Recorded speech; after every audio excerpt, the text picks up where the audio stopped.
Good day, ma'am. Good day, everyone. So my topic is about the impact of globalization on literary criticism. So introduction.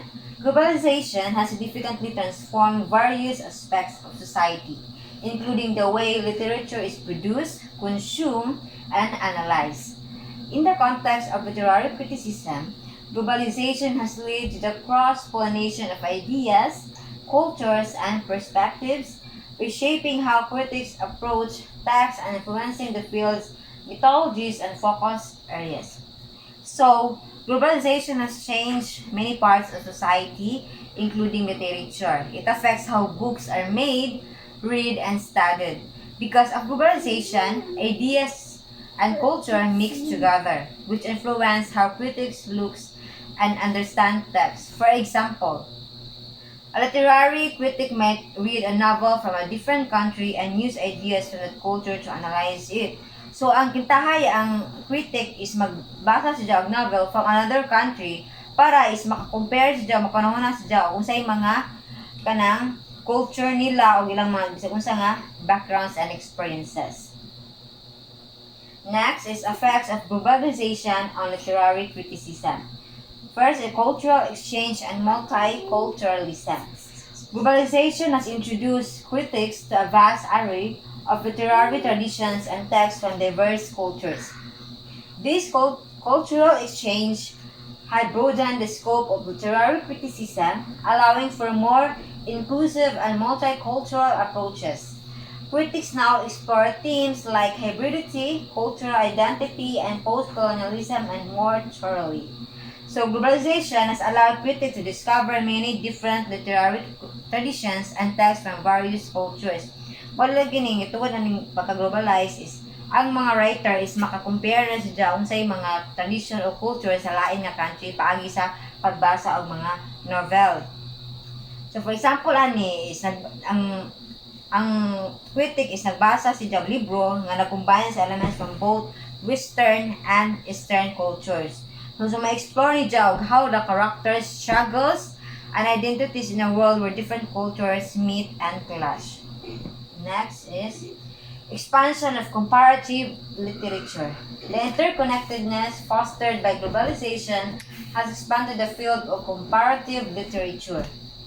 Critics can now analyze texts across linguistic, geographical, and cultural boundaries, enabling them to draw parallels and contrasts that were previously less accessible.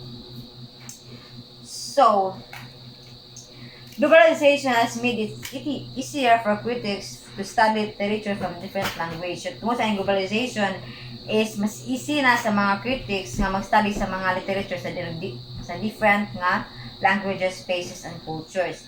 This means they can compare and contrast texts that they could not easily connect before. By looking at literature from various backgrounds, critics can find similarities and differences that help deepen our understanding of the stories. So tungod ani, ang mga critics is makakuan siya nga by pagtanaw sa literature and various backgrounds, makita sila similarities and differences mas makasabot nila, mas makasabot sila sa story. For example, ani is kanang nag-compare sa novel from Japan o Brazil.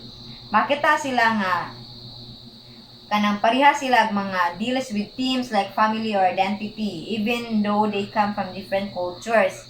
This kind of analysis allows readers to see how universal themes can appear in different ways across the world. Next, digital media and accessibility. The digital age, a product of globalization, has made literary works and critical essays widely accessible. Online platforms enable critics to exchange ideas globally, creating a more dynamic, collaborative critical environment. For example, is in one country can write a blog post about a novel, and someone in another country can read it and other opinions in the comments. So, kana bitaw natin makabasa nga novel is ang ubang tao nga dili taga-ana nga countries maka-comment sila nga okay mo din ni ilahang kanang perspectives, interpretations nila nga okay nga lahi-lahi daytan.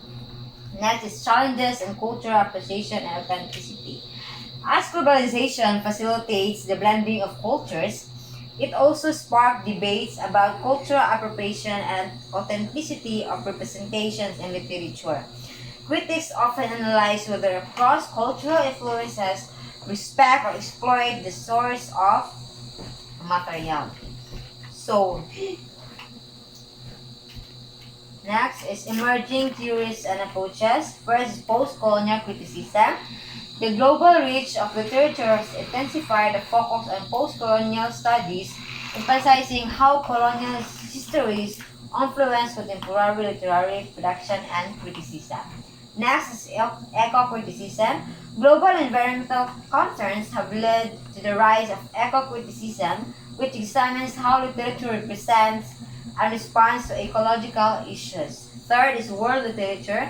The concept of world literature has gained prominence, encouraging critics to study texts as part of global literary network rather than in isolation with national or regional boundaries. So next is criticism and concern. First is homogenization of literary values. Some argue that globalization risks homogenizing literary standards, prioritizing works that align with global market trends over local indigenous voices. Some people worry that globalization makes literature too similar. This means that the books that fit popular trends in the global market might get more attention than local indigenous stories. So pasabutan ni is katong mga libro bitaw nga masikat nga nas global uban nga nasa local ramon dili sila matrend kay tungod kay mas pabor tong mga nasa global. Next is for example ani na small community has unique stories and traditions. They might be overlooked because they didn't match what is popular worldwide. This can lead a loss of diverse voices and perspectives in literature. Next is dominance of Western canon. Despite increased access to diverse literatures, Western perspectives often dominate global literary criticism, marginalizing non-Western voices and tradition. So even though we have more access to different types of literature now, many critics believe that the Western viewpoints still take over global literary discussion. This means that the stories from non-Western cultures might not get the same attention or respect. For instance, a novel from Africa or Asia might be ignored in favor of a popular book from Europe or North America. Next is conclusion. Globalization has deeply influenced literary criticism, fostering a richer, more inclusive discourse while posing challenges related to representation and equity. As the world becomes increasingly interconnected, literary criticism will continue to evolve, reflecting the complexities and opportunities as a global literary landscape. And that would be all. Thank you.